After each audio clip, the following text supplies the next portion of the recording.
that's before coffee with me and then after. So it's Jason, it's very transient, right? It's very transient, but it's a way to label. And so there's a misnomer out there that these surveys are not attached to a student's ID. That's bunk. What you're seeing right here is attached to the student's ID on the computer. And then we have stuff like this. This is a beauty. This is sent out by not only the CDC, but states. This is a North Carolina survey. This is, by the way, to middle schoolers. Are you guys reading this? Because I can't see you when I'm showing this. I think I'm from the Panorama survey. You're still stuck on that. Okay, so let me get off of that. It's now, Sloan. Oh, I got you. Okay, right when I exit. Well, let me read this to you. And you're going to wish that I didn't. It's asking middle schoolers, have you ever had sexual intercourse? Yes or no? How old were you when you had sexual intercourse the first time? I've never had sexual intercourse. So again, tricking them. 8 years or older, 9 years or older, 10 years or older, whatever. And you can bet your bottom dollar that they know who's taking these surveys. Let me tell you another question. By the way, this is not an SEL survey. This is one related to SEL, but we've seen SEL surveys like this or worse. How many people have you had sex with? 1, 2, 3, 10, 12. The last time you had sex. Middle schoolers. Passive parental consent. That means we'll give you a notice somewhere in the kid's folder. If you miss it, tough noogies. And here's a beauty. How long would it take you to get ready to fire a loaded gun without parental or other permission? Then that could be yours or someone else's, blah, blah, blah. Now, this is asking, kids to out their parents or their neighbors or what have you. Okay, I'm just going down the rundown. What you're looking at now is an SEL survey. It's asking children to rank their privilege. In other words, it's robbing a child of their innocence, their privacy.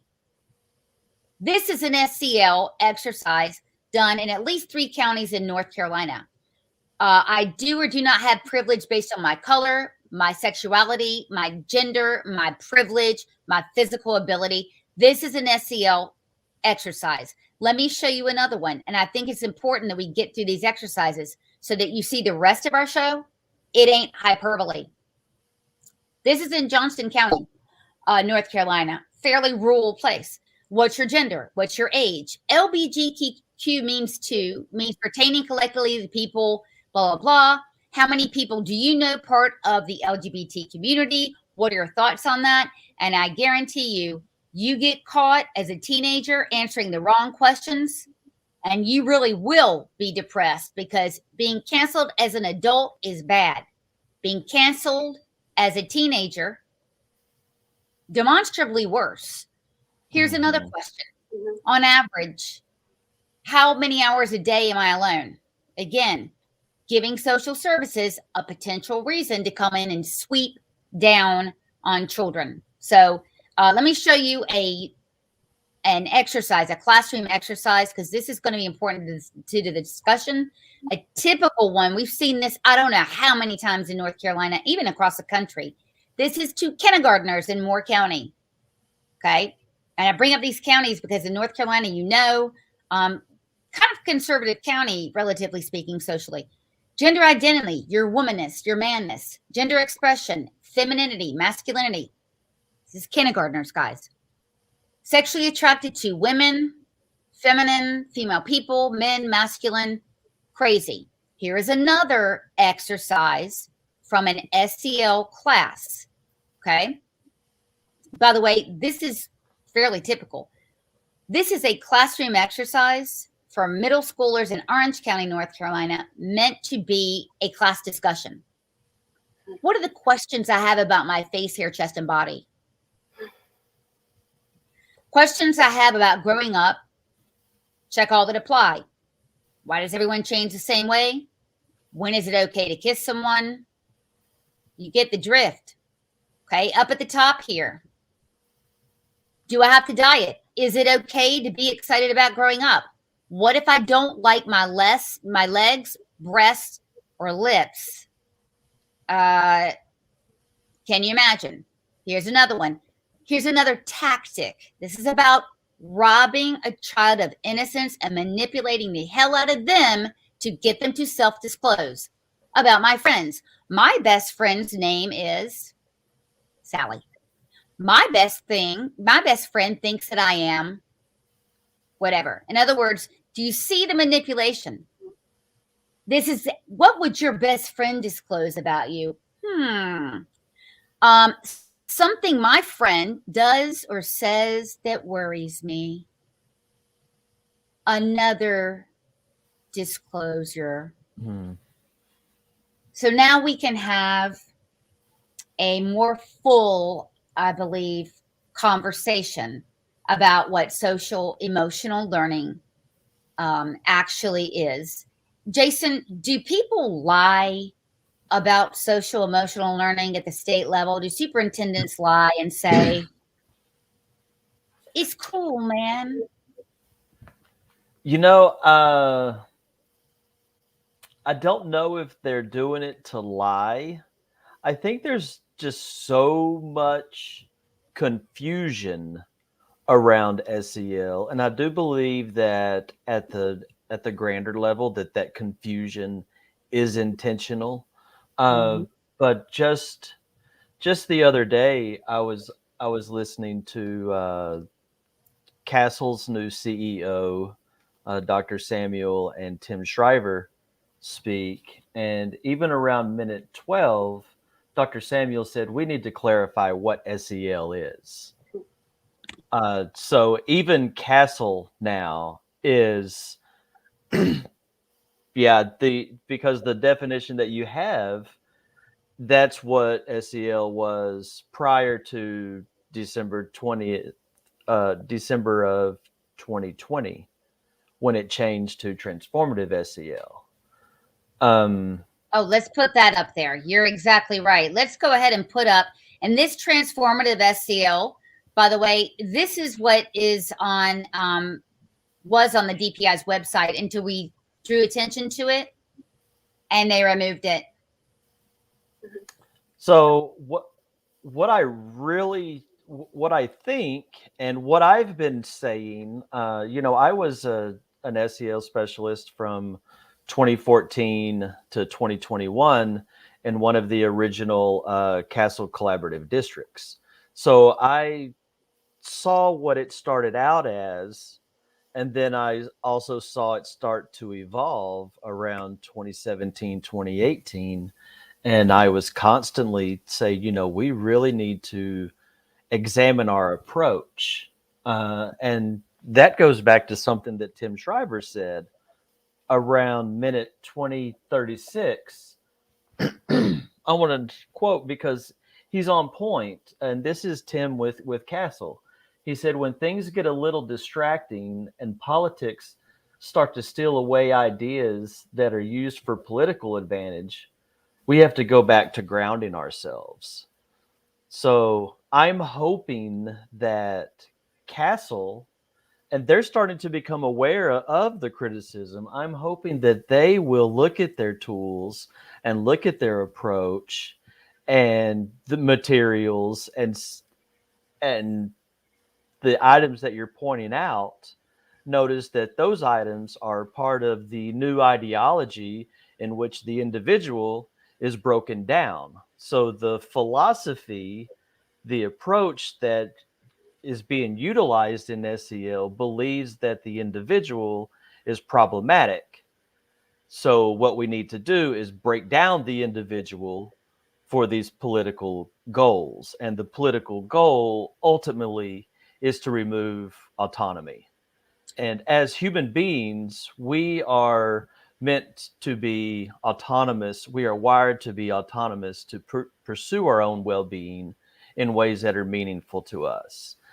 And the current trend where SEL is kind of, the train has left the station, but it's not too late, is designed to break down the individual. So Correct. that's why I started developing an quote unquote SEL framework designed to uplift and fortify the individual, one that views the individual as the moral authority of society, which in a free society, that's typically what we all believe. But I noticed even on my SEL team that not everybody believed that the individual is the moral authority, but they would never really discuss. Then, we talk about the mental health crisis and things that are really hurting society now. But this ideology is designed to do just that. Yeah, exactly. So what we have here is, I'm going to show you two definitions. First of all, this is transformative SEL, and you can see that it's redistributing power to promote social justice. Now, this is important also in North Carolina, and this is forced down at the state level down. This is forced into all 12 academic areas, and I'll show you in just a minute what it looks like in math. It's crazy, right? Why would you put social emotional learning in math, especially whilst there is such an amazing learning loss, right? Foster desirable personal and collective outcomes. Desirable to who? Well, guys, that'd be the government, right? Yeah, Lisa, since this is promoted by the government, it stands to reason that who's choosing it. Now, you're talking about transformational SEL. This is on North Carolina's website. Well, it was until they hit it. So you can see here a picture of a transgender teen, whatever. And so when I tell you that breaking down identity is one of the key things, I'm going to read it to you here. Review of the core competencies in North Carolina, examining the importance of both personal and collective identities, engaging in identity exploration, and coming to a resolution regarding one's identity. When you're playing around with the identity of children and trying to confuse them and inculcate in them an identity that is not theirs or came about naturally, you get what's called personality diffusion or identity diffusion. And it's the precursor for schizophrenia, borderline personality disorder, and bipolar. And if you don't believe this is child abuse, why don't you go and ask any psychiatrist or maybe even a counselor on how hard it is to treat those three conditions in adolescence and in adulthood? And why don't you ask them the suicide rate of all three of the conditions that I just mentioned? When you go in and start doing this stuff, Lisa and Jason, now they're doing it to pre-K and first graders, where you're introducing the idea that you can be any gender you want, and through lessons like I showed you, grooming them towards that. This is cruel and sick and very aggressive. Well, and also the ideology is set up to where there's constantly new emerging groups as well. So there are groups yet to be named that children will be peer pressured into identifying with, or and that's part of what this is as well. So if we could just resist the whole big thing as one huge horrible idea, and then kind of just shift away from it, that would be really optimum. Well, I think too, where do you draw the line, right? So we have people thinking they can become different genders as far as identity goes. Now we have teens identifying as furries. We have teens identifying as plants. I know I watched a Libs of TikTok video the other day where one of the children's pronouns was clown and clown self. Where do we draw the line eventually where we say this has gone too far, right? Where kind of crosses the line into mental illness, and we're accepting realities that just really aren't true to life.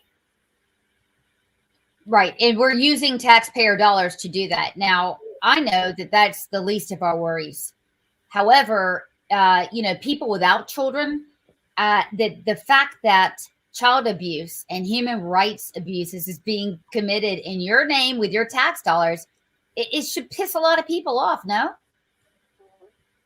It definitely should. I would have. I saw a comment and really want to talk about the notion of privilege, and SEL talking about privilege, and that's essentially creating an undignified world. If somebody is honored as privileged or perceived as privileged, there's no dignity in that interaction, and there's no human dignity They're in labeled.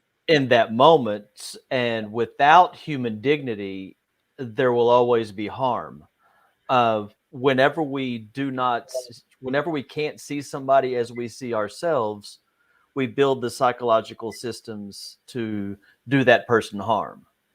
So this constantly different identities and seeing each other as different is building up the psychological basis for prejudice, aggression, and cruelty, which those are all human capacities that we have.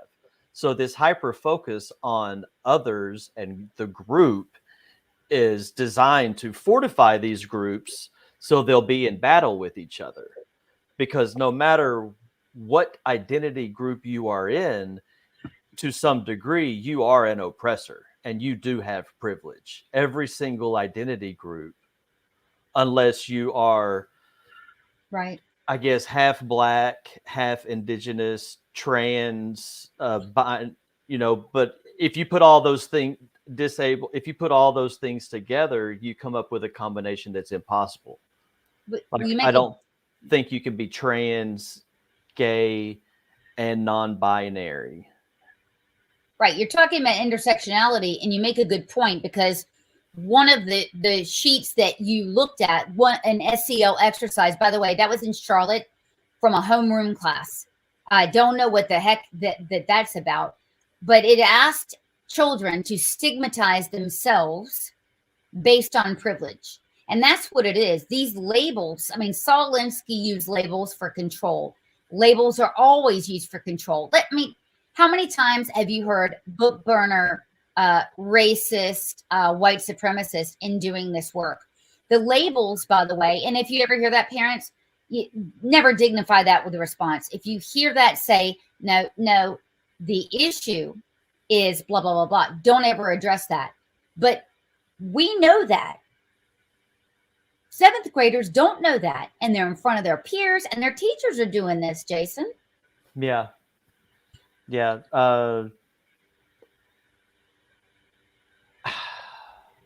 I wish we knew. I wish we could reach kids, and let them know. I have a 20-year-old in college, and he was telling me, he's like, you can't even be independent minded without people saying you're on the side of the oppressor. And I told him, I was like, I said, you just tell them, say, no, thank you. I don't believe in that neo-Marxist worldview, and just kind of step away.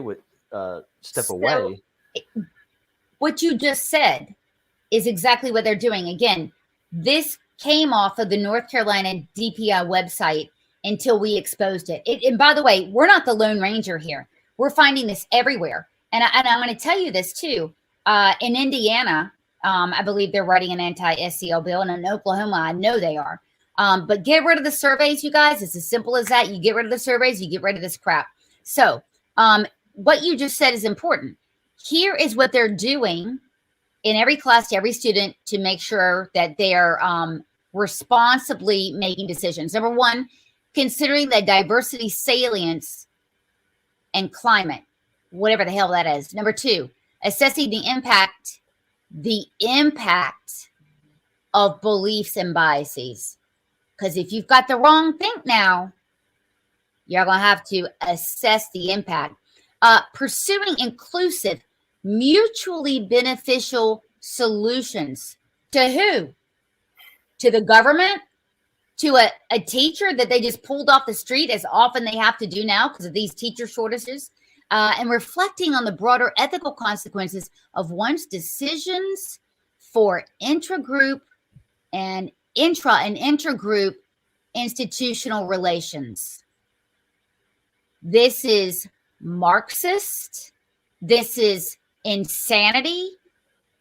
This is Mao for Olds program of extinguishing the right, the human dignity, Jason, as you said, and the right for a child to hold their own beliefs and thoughts. Lisa, have you've reviewed all this stuff before?